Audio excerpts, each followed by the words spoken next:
Bien, mi nombre es Carolina Hernández, soy bioquímica, especialista en medicina antienvejecimiento y longevidad, directora del máster de medicina antienvejecimiento de la Universidad de Barcelona y codirectora de la Cátedra de Medicina de Precisión y Longevidad BEFRE Internacional. El objetivo principal de esta conferencia es enfatizar la importancia de los ácidos grasos omega 3 para la salud humana. Será de carácter introductorio y el inicio de una serie de conferencias online donde profundizaremos en cada una acción importante de los mismos en nuestra fisiología y en la prevención o desarrollo de ciertas enfermedades. Con frecuencia, escuchamos la frase "somos lo que comemos". Nada es más cierto que nuestros hábitos de comer, qué y cómo comemos, se refleja en nuestra salud. Los alimentos que consumimos diariamente hacen que nuestro cuerpo sea robusto o frágil, inmunocompetente, como para evitar el desarrollo de enfermedades, o predispuesto al desarrollo de las mismas. La revolución industrial trajo a nuestra alimentación un aumento de consumo de azúcares, de grasas, principalmente de grasas saturadas y trans, y que en conjunto con el estilo de vida actual, en donde hay más sedentarismo, menos ejercicio físico, mayor estrés crónico, toda esta unión entre alimentación y estilo de vida favorece al desarrollo de enfermedades que llamamos enfermedades de la civilización, que se caracterizan por ser enfermedades con un periodo de latencia prolongado hasta que se instauran a través de los síntomas y son visibles, como por ejemplo es el riesgo cardiovascular, la diabetes tipo 2, algunas patologías neurodegenerativas, autoinmunitarias, incluso el desarrollo de cánceres, de algún tipo de cáncer. En los últimos años es aceptado que la dieta ejerce profundos efectos que determinan el estado de salud de los individuos y que influyen de forma positiva o negativamente en el desarrollo de este tipo de enfermedades crónicas. Nuestro cuerpo es dinámico, se renueva constantemente y las células normalmente, las que no son óptimamente funcionales, naturalmente pasan a un proceso que conocemos como apoptosis y se necesita la síntesis de células nuevas óptimas funcionalmente. Para esto, nuestro cuerpo necesita de ingredientes proporcionados a través de la dieta.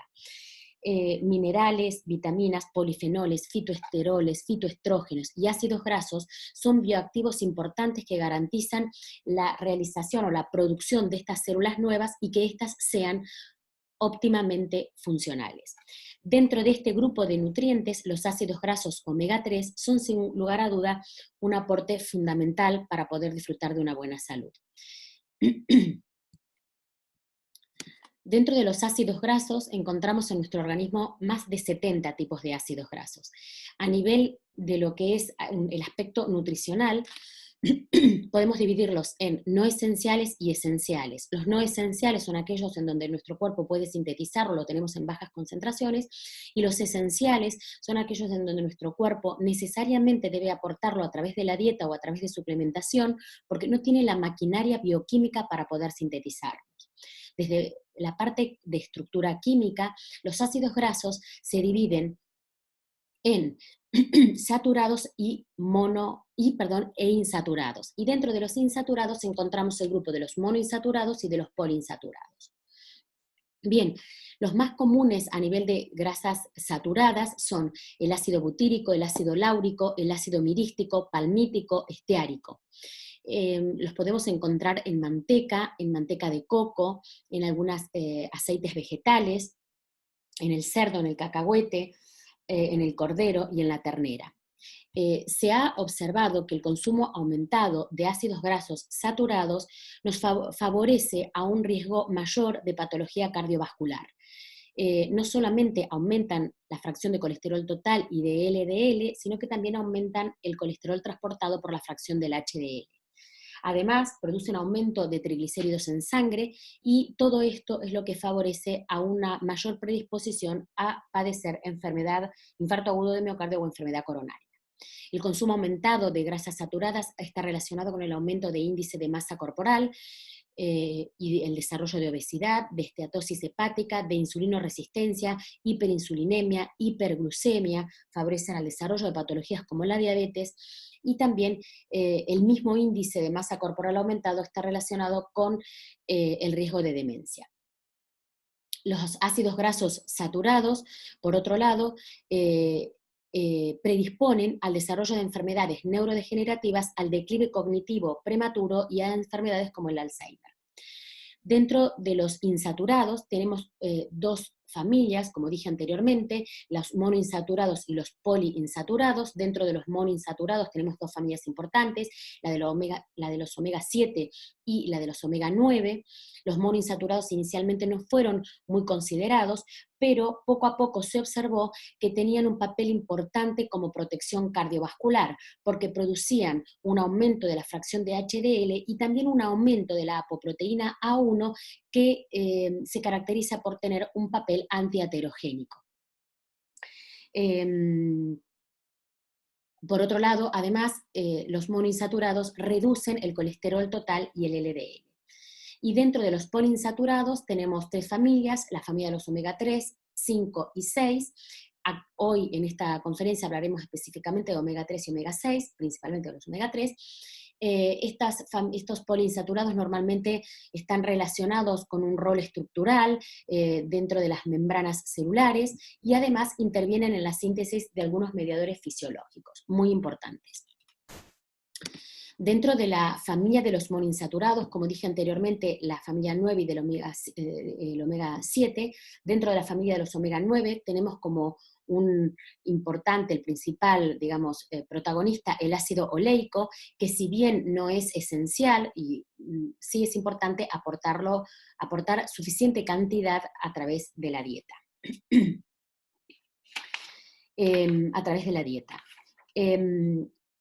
Se encuentra principalmente en aceitunas, aguacates, semillas de sésamo, almendra, cacahuetes, y también en el reino animal, por ejemplo, en la carne.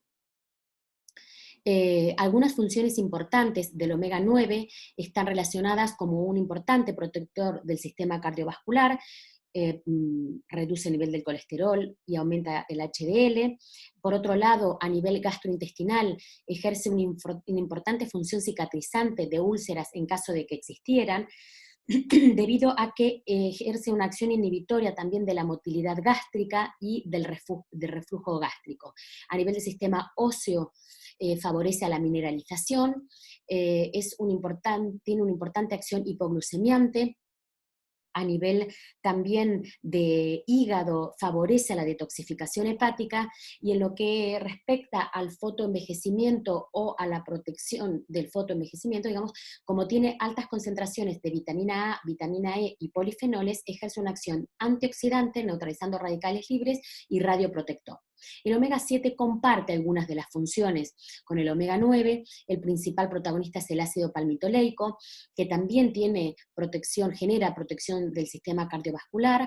A nivel del sistema gastrointestinal, favorece a la cicatrización de la mucosa gástrica, como también potencia la salud de muchas mucosas.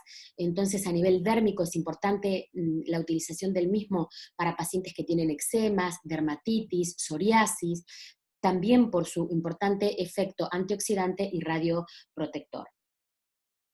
Tiene una importante acción hipoglucemiante, con lo cual es importante también el aporte del mismo en pacientes con diabetes. Bien, dentro de los ácidos grasos poliinsaturados, estos reciben este nombre porque tienen dentro de su estructura más de un doble enlace.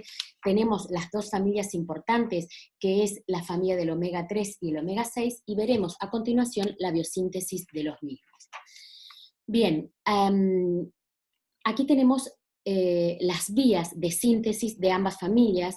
He querido ponerlo así para poder ver claramente cómo comparten enzimas y cómo se produce cierta competencia a la hora de la biosíntesis.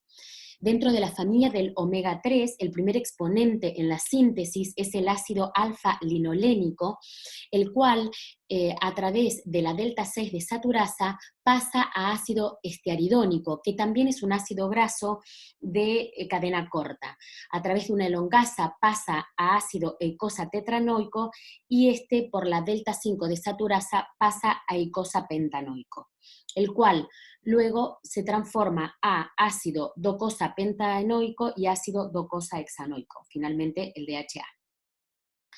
Dentro de la familia del omega 6, el primer exponente es el ácido linoleico, que a través de la delta 6 desaturasa se transforma en ácido gamma-linolénico, y luego sí, a través de la elongasa ya pasamos a ácidos grasos de la familia omega 6 de cadena larga, como es el dihomo gamma-linolénico y el ácido araquidónico finalmente.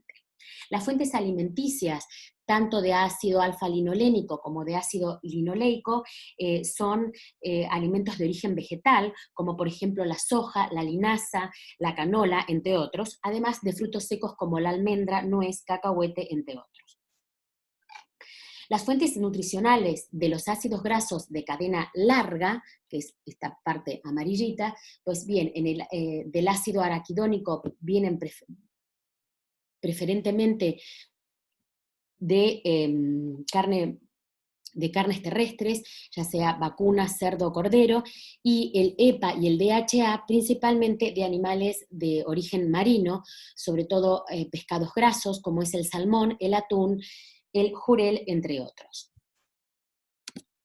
Bien, la biosíntesis y el paso, específicamente vamos a hablar ahora un poquito de los omega 3, ¿vale? De ácido alfa-linoleico hacia EPA y DHA va disminuyendo a medida que vamos creciendo. Ya en el adulto tiene muy poca efectividad el paso de ácido alfa-linolénico a EPA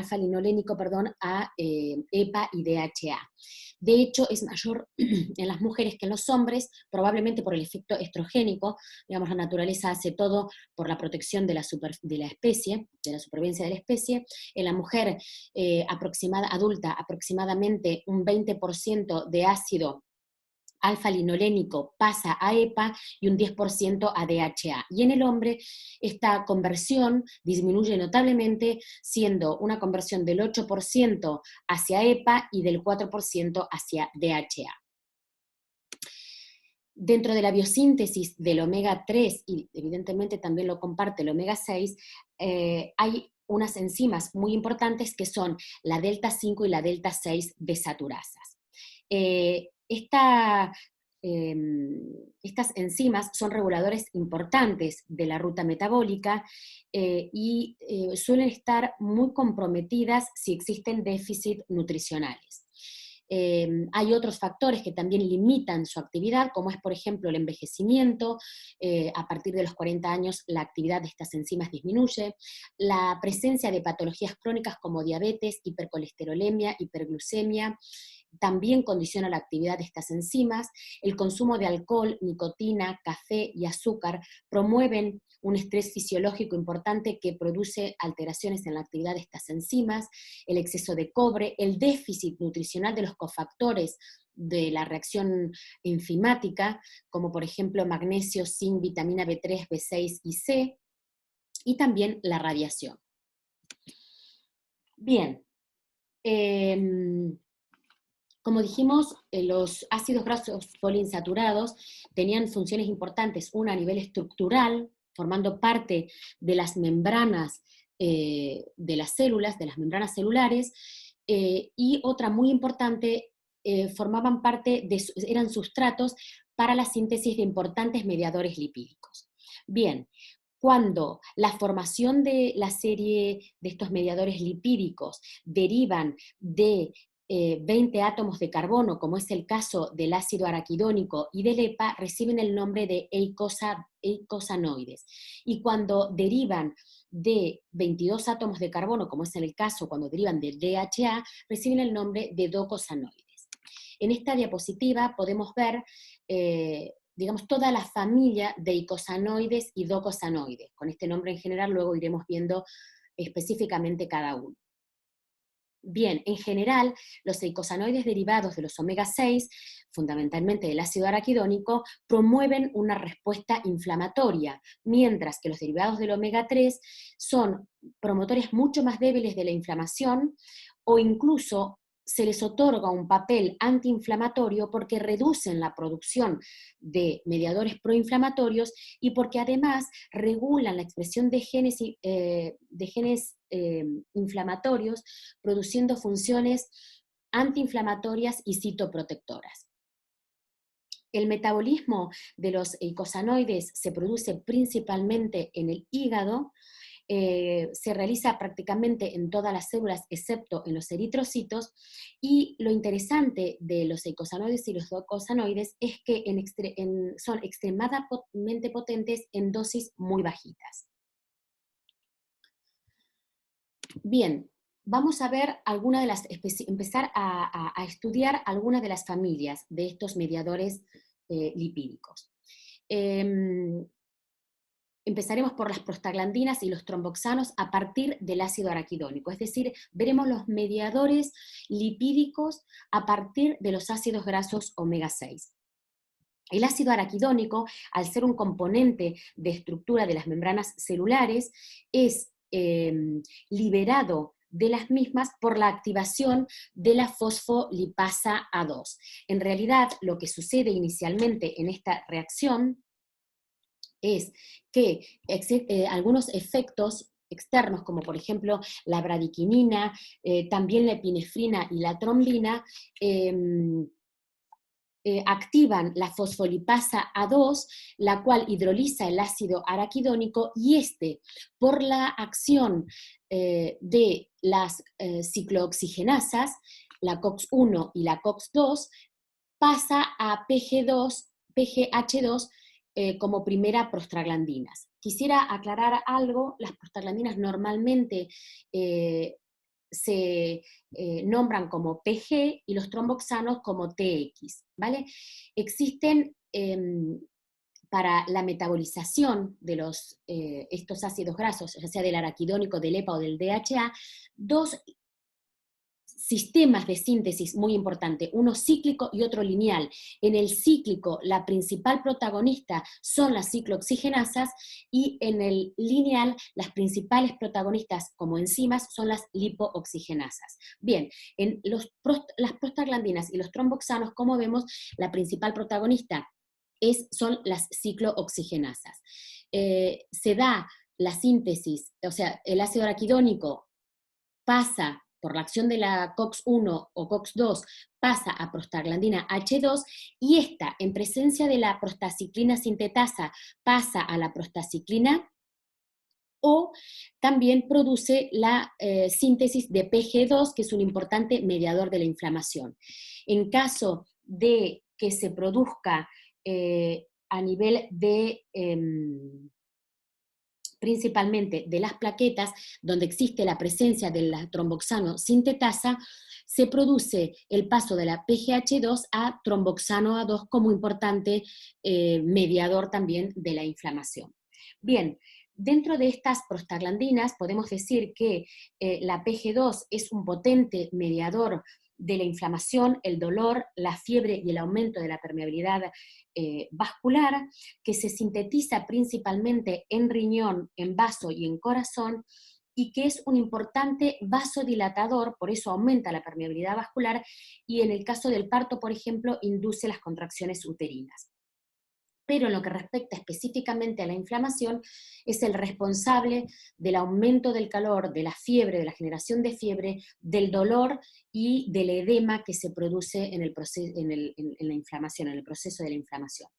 La prostaciclina I2 también es un importante mediador de la inflamación. Se sintetiza principalmente en el corazón, en células endoteliales vasculares, inhibe la agregación plaquetaria e inhibe el estímulo de las células T. Y el tromboxano, por último, como dije anteriormente, se sintetiza en las plaquetas, induce la agregación plaquetaria y es un importante vasoconstrictor. Bien, otros mediadores lipídicos son los leucotrienos, también a partir del ácido araquidónico.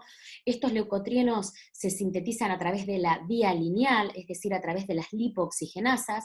Dentro de las lipooxigenasas tenemos tres isoformas: la 5-lipooxigenasa, la 12-lipooxigenasa y la 5-lipooxigenasa. La primera, 5-lipooxigenasa, es la que está relacionada con la biosíntesis del leucotrieno, y las otras dos isoformas, la 12 y la 15-LOX, están relacionados con la síntesis de las lipoxinas. Bien, Los leucotrienos son sintetizados principalmente en los leucocitos, justamente de ahí reciben el nombre, pero también pueden ser sintetizados en otras células como mastocitos, pulmón, bazo, cerebro y corazón. Bien, ¿cómo se realiza entonces? Es parecido el camino a las prostaglandinas y los tromboxanos, a través de el receptor, digamos, por un estímulo, ya sea la bradiquinina, el receptor de bradiquinina se acopla a estas proteínas de membrana, estas producen un aumento de la entrada de calcio a nivel intracelular, estimulan la PKC, esta a su vez produce la activación de la fosfolipasa A2, la cual hidroliza el ácido araquidónico y en los leucocitos y unida a la proteína activadora de las 5-LOX, que se recibe el nombre de FLAP, se produce el paso de ácido araquidónico al LTA4 o leucotrieno A4. Bien, este leucotrieno A4 a partir de la LTA4 hidrolasa pasa a LTB4 y si no, también presente en monocitos, en mastocitos y en eosinófilos, que tienen la presencia de la LTC4 sintetasa, encontramos otros leucotrienos, el C4, el D4, el E4 y el F4. Algunos de estos son importantes componentes de la sustancia de reacción lenta de la anafilaxia. Bien, como podemos observar, exactamente igual que en la diapositiva anterior, los que son clínicamente importantes están en recuadro rojo, prostaciclina I2, prostaglandina E2 y tromboxano A2, en el caso de las prostaglandinas y los tromboxanos, y en el caso del leucotrieno, el más importante a nivel clínico es el B4.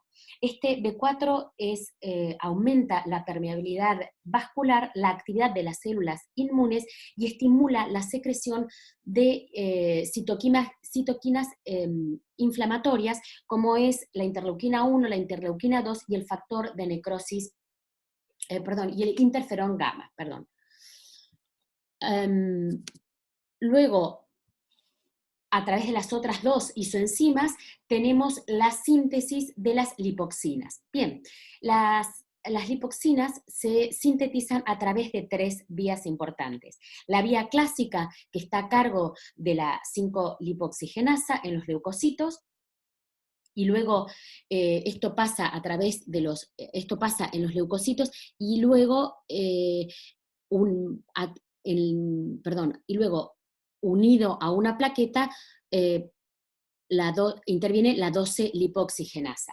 Otra vía importante es la 15-LOX en las células epiteliales, principalmente en la vía respiratoria, y luego la tercera vía de síntesis de lipoxinas es a través de la acción de la aspirina sobre la COX-2 en las células epiteliales endoteliales, que luego a través de que genera las lipoxinas activadas por la aspirina.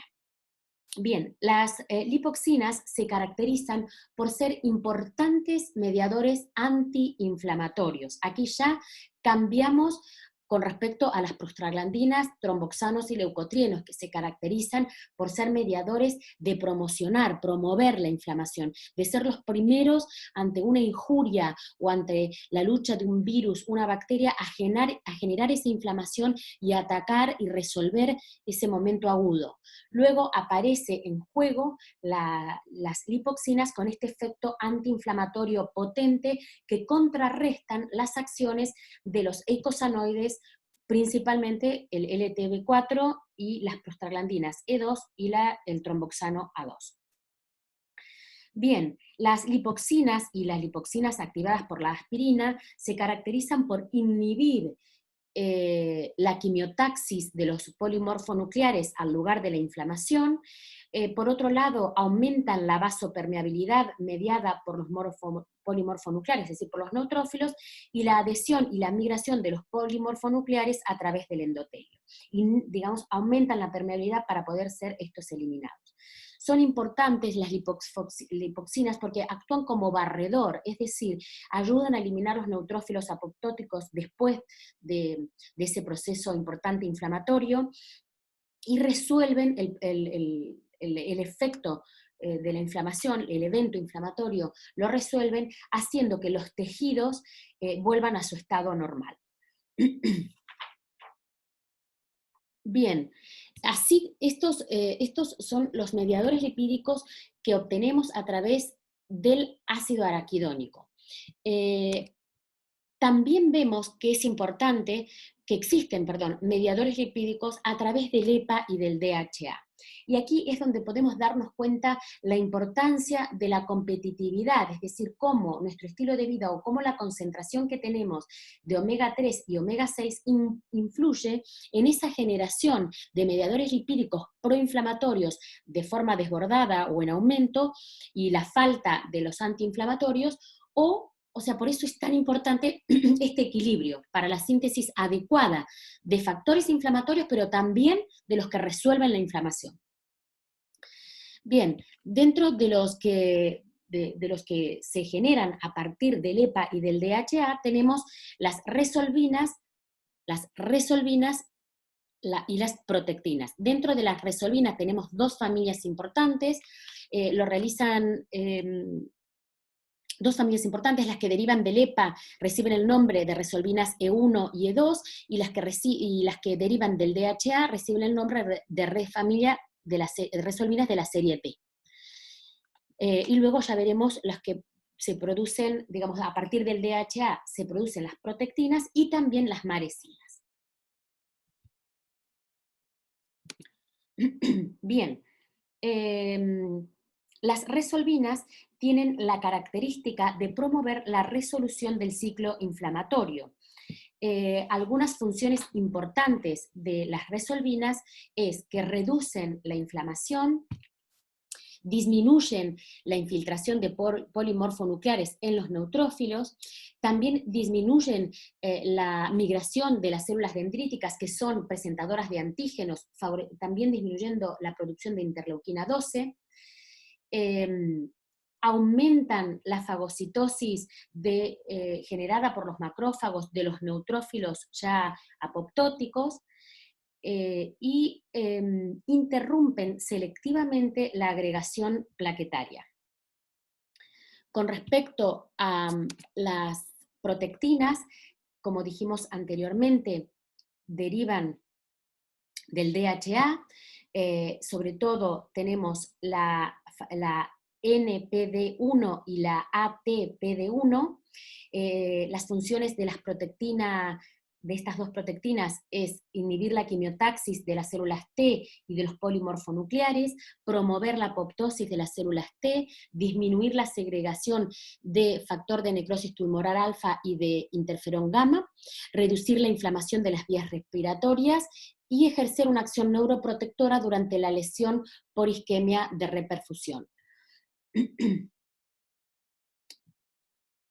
Después, la protectina DX se forma a través de la acción secuencial de las enzimas lipoxigenasas, y esta tiene un importante papel inhibitorio de la agregación plaquetaria, de la activación de la COX para ya evitar el proceso inflamatorio o el estímulo del proceso inflamatorio, y también inhibe la formación de radicales libres que se generaron durante la inflamación.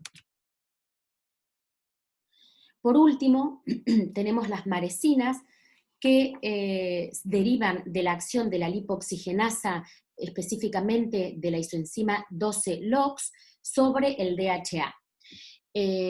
La maresina 1 es producida en macrófagos, actúa sobre las células del músculo liso y las células endoteliales vasculares, inhibe la producción de radicales libres también en este tipo de células, atenúa la adhesión de los monocitos al endotelio inducida por el factor de necrosis tumoral alfa, con lo cual ya empiezan a liberar la zona de la inflamación. Y la familia de la MAR2 reduce la infiltración de neutrófilos y mejora la fagocitosis celular mediada por macrófagos. Es decir, favorece a la fagocitosis celular mediada por macrófagos, un proceso que recibe el nombre de efocitosis. Bien, ¿Cuáles son las funciones importantes de los ácidos grasos omega 3?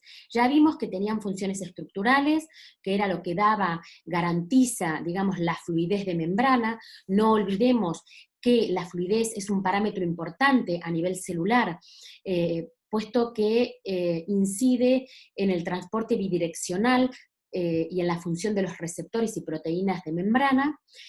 A nivel molecular, los omega 3 favorecen a la comunicación celular y a la transducción de señales intracelulares.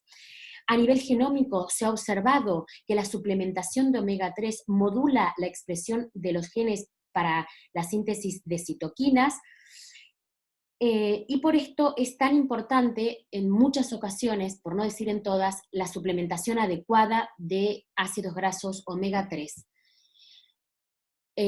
Además, omega 3. En las siguientes diapositivas quiero solo mencionar en algunas enfermedades importantes la ayuda de la suplementación de los omega 3. Por ejemplo, participan, son muy importantes en enfermedad intestinal, en la neuroprotección, en la patología cardiovascular, en la artritis reumatoidea y en el cáncer. En cada una de estas patologías tendremos una webinar que por ahí se verá exclusivamente por el tipo de enfermedad, una sola webinar, por ejemplo, dedicada a la enfermedad intestinal y cómo los omega 3 favorecen al control de la enfermedad, a la disminución de la inflamación. Y también veremos protocolos para poder suplementar a los pacientes, pero ahora haremos un pequeño viaje de qué es en qué colaboran en este tipo de enfermedades. En la patología cardiovascular, el omega 3 existe evidencia más que contrastada, que reducen las fracciones de VLDL y LDL, aumentan el HDL, reducen la presión arterial, justamente porque bajan la inflamación y la agregación plaquetaria, por lo cual protegen a nivel cardiovascular. A nivel de la enfermedad intestinal tiene una característica muy inflamatoria, reduce la suplementación con omega 3, se ha observado en estudios cómo reduce la síntesis de citoquinas inflamatorias y también cómo reduce la generación de prostaglandinas, de factor de necrosis tumoral alfa, de leucotrienos y de tromboxano. Además, ejerce un efecto antioxidante neutralizando los radicales libres producidos por la propia fisiopatología inflamatoria de la enfermedad. A nivel de la artritis reumatoide, por un lado mejoran toda la sintomatología de la enfermedad, reducen la tensión y la rigidez articular, y esta mejora de la inflamación colabora muchísimo con que el paciente disminuya el uso de medicamentos antiinflamatorios no esteroideos y otros medicamentos que tienen importantes efectos secundarios y que veremos en el desarrollo de la webinar de la enfermedad. A nivel de la neuroprotección, los omega 3 estimulan el flujo sanguíneo hacia el tejido nervioso, producen cambios positivos en la composición lipídica de la membrana neuronal, previenen la acumulación de calcio, bloqueando la inducción de lesión y apoptosis neuronal, regulan la expresión de genes neuroprotectores, a su vez la suplementación con omega 3 favorece a la síntesis de neuroprotectinas que inhiben el daño oxidativo producido por el aumento de radicales libres en la zona neurológica, y además se ha observado y se postula como un importante tratamiento, el tratamiento de enfermedades como neuropatía diabética, enfermedad de Alzheimer, Parkinson, esclerosis múltiple, depresión y esquizofrenia con la suplementación de DHA. En el cáncer se ha observado que reducen el crecimiento y la metástasis de los tumores primarios, aumentan, por otro lado, la suplementación con omega 3 aumenta la eficacia de los agentes quimioterapéuticos, favoreciendo a que el tratamiento que el paciente siga sea mucho más efectivo, y por otro lado, son muy importantes a la hora de la caquexia. No olvidemos que la presencia de caquexia en un paciente oncológico es un signo de mal pronóstico, y los omega 3, digamos, colaboran en el aumento del apetito y reducen las citoquinas inflamatorias. Al reducir las citoquinas inflamatorias, inhiben la anorexia que caracteriza justamente este síntoma tan común en enfermos oncológicos, sobre todo con un tratamiento prolongado de tratamiento de quimioterapia, perdón. Bien, hasta aquí ha llegado la webinar inicial, digamos, la primera que hacemos en esta serie online de siguientes presentaciones de la importancia de los omega 3. Quería comentar, como todos sabéis, que lo patrocina BEPS Biopharma. Profesionalmente para mí fue una gran alegría poder descubrir a BEPS Biopharma porque es una empresa con más de 25 años de experiencia. No olvidemos que son uno de los importantes productores en la obtención de ácidos grasos, y esto le confiere el título de expertos en omega 3. Cuenta con un panel de productos suficiente como para abordar las diferentes enfermedades, ya sea, en mi caso lo he utilizado mucho, las formulaciones con mayor concentración de EPA a la mañana para todo lo que es antiinflamar y para la regulación del sistema adrenal, que esto es un punto importante en estos momentos que estamos viviendo. Y por otro lado también contamos con productos específicos como es para vegetarianos, DHA es para vegetarianos, también para embarazo y para lactancia, y para los niños en donde su desarrollo a nivel de todo lo que es estructura de membrana y evidentemente, bueno, ellos en condiciones normales no son de tener tendencia a la inflamación, pero no olvidamos que la salud de nuestros hijos depende mucho de, digamos, de cómo estaba la mamá durante el embarazo, con lo cual también tenemos la posibilidad de intervenir en edades tempranas y durante la infancia, porque contamos con un producto dedicado a los niños. Bien, hasta aquí esta primera webinar, agradecerles vuestro tiempo, dejarles mi página web, el Instagram, y por supuesto mi mail es hola@carolina-mediohernandez.com, donde podéis enviarme todas las preguntas que necesiten, la bibliografía si requieren artículos y demás, o podemos incluso hacer alguna webinar de discusión. Muchas gracias y nos vemos en la próxima webinar.